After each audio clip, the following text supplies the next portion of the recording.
Sunday హో యా Monday హో రోజ్ కావో అండే. ఇది చిన్నప్పుడు చాలా పాపులర్ జింగిల్ అనమాట. So, eggs are my comfort food అనమాట. డైట్ చేస్తున్న వాళ్ళు ఎగ్స్ ఇష్టంగా తింటారు. ఇంట్లో కూర బాలేనప్పుడు ఎగ్సే గుర్తొస్తాయి. So, eggs are like saviour అనమాట. ఇవాళ ఉల్లి మసాలాతోటి మనం కోడిగుడ్డు పులుసు చేసుకుందాం. చాలా టేస్టీగా ఉంటది. కంఫర్ట్ ఫుడ్ అనమాట. ఈ రెసిపీ చేసుకోవడానికి నేను ఇక్కడ గుడ్లు బాయిల్ చేసి పెట్టేసుకున్నాను. గుడ్లు ఎప్పుడు బాయిల్ చేసుకున్నా 8 మినిట్స్ టు 9 మినిట్స్ సరిపోతాయి. అంతకంటే ఎక్కువ బాయిల్ చేసుకుంటే ఆ ఎగ్ యెల్లో ఉండిద్ది కదా! అది నల్లగా మారిపోతుంది. అలా అవ్వకూడదు. ఇక్కడ చూసుకుంటే ఎగ్స్ నేను పర్ఫెక్ట్‌గా బాయిల్ చేసి పెట్టేసుకున్నాను. యెల్లో కలర్ మారకూడదనమాట. సో, ఒక్క ఎగ్‌లో 6 గ్రామ్స్ ఆఫ్ ప్రోటీన్ ఉండిద్ది. ఆల్మోస్ట్ 65 క్యాలరీస్ ఉంటాయి. సో, ఎగ్స్ హెల్తీ కదా అని చెప్పి ఎక్కువ తినేస్తే ఎక్కువ క్యాలరీస్ వస్తాయి. But 3, 4 eggs are good in a day. So, ఇవాళ మనం ఎగ్ పులుసు చేసుకుందాము. దీంతో కాదు మిగిలిన కోడిగుడ్లతోటి. ఈ స్పెషల్ ఎగ్ పులుసు చేసుకోవడానికి ఒక క్రేజీ మసాలా ఉంది. ఆ మసాలా చేసుకుందాము. ప్యాన్‌లో ఒక పావు చిప్ అంత కొబ్బరి ముక్కలు, ఒక స్పూన్ అని పల్లీలు.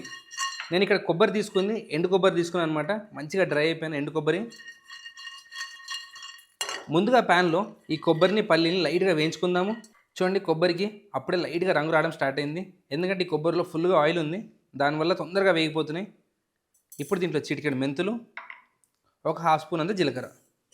వీటిని కూడా వేసి ఒక్క నిమిషం పాటు వేయించుకుందాం.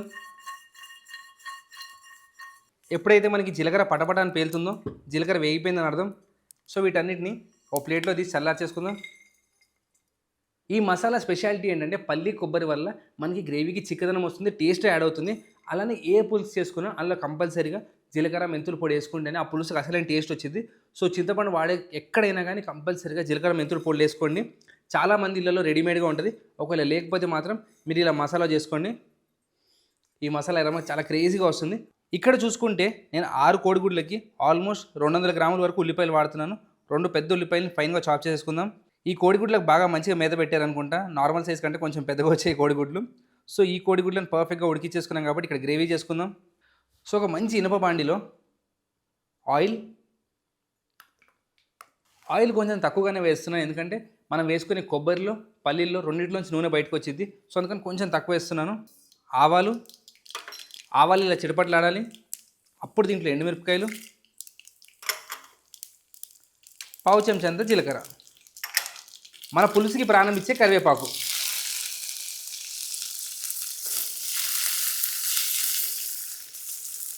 దీంట్లో సన్నగా తరిగిన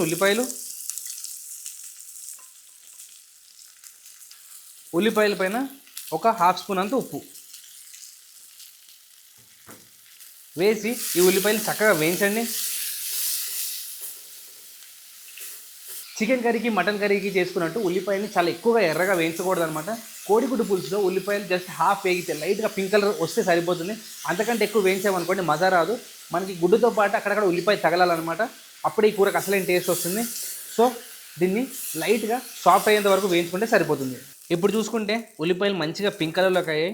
మీకు ఈ స్టేజ్లో చాలా ఎక్కువ టెంప్ట్ అవుతారు నూనె వేద్దాం సరిపోలేదని చెప్పి. కానీ కంగారు పడేయకండి, అన్నీ బయటకు వస్తాయి. చిటికెడు పసుపు, చిటికెడు ఇంగువ. ఈ పులుసుకి ఇంగువ చాలా మంచి టేస్ట్ యాడ్ చేస్తుంది. దీంట్లో అల్లం వెల్లుల్లి ముద్ద. ఈ మూడింటిని కూడా చక్కగా వేయించండి. పసుపు అల్లం వెల్లుల్లి ముద్ద వేగిన తర్వాత దీంట్లో మనం ముందుగానే వేయించి పెట్టుకున్నాం కదా ఎండు కొబ్బరి, పల్లీలు, జీలకర్ర, మెంతులు. సో, ఆ పొడిని వేసుకుందాము. ఒక 2 స్పూన్స్ అంత వేసుకోండి. ఈ పొడి వేసి నీళ్ళు వేసేయండి. పల్లీల కొబ్బరి పొడి వేసుకున్న తర్వాత ఇది చక్కగా మరగాలన్నమాట. అట్లీస్ట్ ఒక 5-10 మినిట్స్ మరిగితే అప్పుడు దీంట్లోంచి మనకి నూనె ఫ్లేవర్ బయటకు వస్తుంది. మూత పెట్టేసి మీడియం మంటలో ఒక 5 to 10 మినిట్స్ కుక్ చేసుకోండి. మధ్య మధ్యలో కలుపుతూ ఉండండి. ఒక్కోసారి కింద అడుగంటే ఛాన్స్ ఉండిద్ది. నేను వాడుతుంది ఇనుప కడాయి కాబట్టి కంపల్సరీగా అడుగంటే ఛాన్సెస్ ఉంటాయి. నాన్ స్టిక్లో అయితే కొంచెం తక్కువ, కానీ కలుపుతా ఒక 5 to 10 మినిట్స్ దీన్ని బాయిల్ చేసుకోండి. ఇప్పుడు చూడండి, మనం వేసుకున్న మసాలా మంచిగా పర్ఫెక్ట్గా ఉడుకుతుంది. లైట్గా చిక్కదనం కూడా ఇచ్చేసింది. ఇప్పుడు ఈ స్టేజ్లో మనం దీంట్లో చింతపండు పేస్ట్. సో, నా దగ్గర చింతపండు పేస్ట్ ఉంది కాబట్టి ఇప్పుడు వేస్తున్నాను. చింతపండు పులుసు ఉంటే మీరు కొంచెం ముందైనా వేసుకోవచ్చు. చింతపండు పేస్ట్ వేసి కొన్ని నీళ్ళు వేసుకుందాం. ఇప్పుడు దీంట్లో మసాలాలు, 1 టేబుల్ స్పూన్ అంత కారం, 1 టేబుల్ స్పూన్ అంత ధనియాల పొడి, హాఫ్ స్పూన్ గరం మసాలా, అలానే కొన్ని పచ్చిమిరపకాయలు.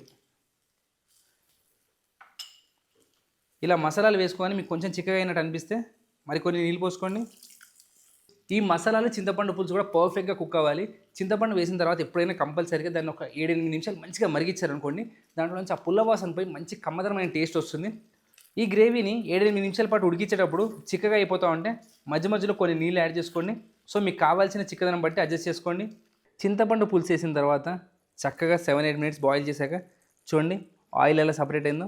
మనం వేసుకుని చాలా కొంచెం నూనె, కానీ అయినా ఆయిల్ సపరేట్ అయిందంటే మన గ్రేవీ పర్ఫెక్ట్గా ఉడికిందని అర్థం.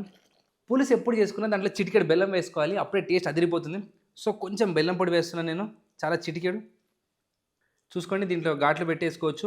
దీంట్లో చూసుకుంటే మీకు డబల్ యోక్స్ ఉన్నాయి, ఓపెన్ చేసి చూపిస్తాను. సో చూడండి 2 యోక్స్ ఉన్నాయి, అందుకే గుడ్డ సైజ్ పెద్దగా వచ్చిందనమాట. డబల్ యోక్స్ మీకు అన్ని చోట్ల దొరకవు. హైదరాబాద్లో అయితే నాకు తెలిసి మలక్పేట దగ్గర ఒక అంకుల్ షాప్ ఉంటుంది, జస్ట్ రోడ్డు పక్కనే ఉంటుంది అనమాట. ఆయన షాప్లో అయితే డబల్ యోక్స్ అని స్పెషల్గా చెప్పి అమ్ముతారు. కానీ ఈసారి నేను మామూలుగా మార్కెట్లో సైజ్ పెద్దగా కావాలని తెచ్చుకున్నాను, దీంట్లో డబల్ యోక్ వచ్చిందనమాట. So double yolks are always tasty. ఘాట్లు పెట్టేసిన ఘాట్లు పెట్టకుండా వేసిన ఎగ్గులో ఫ్లేవర్ వెళ్ళదనమాట. కోడిగుడ్లు వేసి మూత పెట్టేసి స్టవ్ ఆపేద్దాం. గ్రేవీ అంతా రెడీ అయిపోయింది కదా, చివరిలో కంపల్సరీగా కొంచెం కొత్తిమీర వేసుకోండి. చూస్తారు కదా ఉల్లిపాయ కోడిగుడ్డు పులుసు చాలా టేస్టీగా ఉండిద్ది.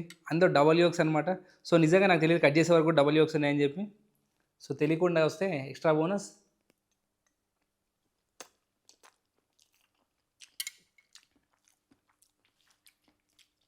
ఈ కూర రైస్లోకి బాగుంటుంది, రోటీలోకి బాగుంటుంది, బగారన్నం కూడా చాలా క్రేజీగా ఉంటుంది.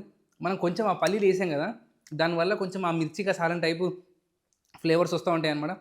చాలా టేస్టీగా ఉండిద్ది. సో మీరు పల్లీల బదులు నువ్వులైనా వేసుకోవచ్చు, ఈక్వల్ టేస్టీగా ఉండిద్ది. తప్పకుండా ట్రై చేయండి సింపుల్ డిష్ని. సో ఒక రోటీతో కొంచెం రైస్ తోటి ఎంజాయ్ చేయండి, ఫుల్ ఫ్లెజ్గా మజా వస్తుంది. చెప్పాను కదా కోడిగుడ్డు కూర మన అందరికీ కంఫర్ట్ ఫుడ్ అనమాట. ఏ కూర నచ్చకపోయినా ఏది ఇష్టం లేకపోయినా మనకు సేవియర్లా పనిచేస్తుంది. సో అలాంటి కోడిగుడ్డు కూరని గట్టిగా సెలబ్రేట్ చేసుకోవాలి. సో తప్పకుండా ట్రై చేయండి సింపుల్ రెసిపీని.